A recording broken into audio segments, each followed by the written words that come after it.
కుమారుడు మొదట పుట్టిన బిడ్డలు ఎట్లుంటారంటే, ఒక తండ్రికి ఒక 10 మంది బిడ్డలు ఉన్నారనుకోండి, ఆ తండ్రి 10 మంది బిడ్డలకి చెప్పడం, మొదట పుట్టిన కొడుకు విషయాలు చెప్తాడు.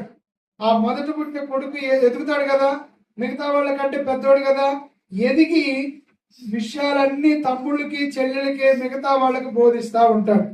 అట్లాగే సంఘంలో కూడా మొదట ఎవరైతే రక్షించబడ్డారో వాళ్ళు దేవుని మందిరానికి వస్తూ దైవిక విషయాలు నేర్చుకుంటూ కొత్తగా వచ్చే వాళ్ళకు బోధించే వారిగా ఉండాలి.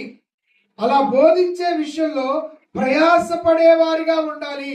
అయ్యా, సంఘంలో ఇలా కూర్చోవాలి, ఇలా సేవకులను ప్రేమించాలి, దైవజనులు మన దగ్గరకు వచ్చినప్పుడు ఇలా వారిని మనం గౌరవించుకోవాలి, ఇలా వారిని మనం ఒకరికి ఇవ్వాల్సిన విలువనివ్వాలి, సంఘ బిడ్డలతో ఎలా వ్యవహరించాలి, ఇదిగో ప్రార్థన ఎలా ఉంటుంది, క్రమం ఎలా ఉంటుంది, ఇది పద్ధతి అని మొదట ఉన్నవారు రాబోయే వారికి, పుట్టబోయే వారికి ఒక మాదిరికరంగా ఉండాలి.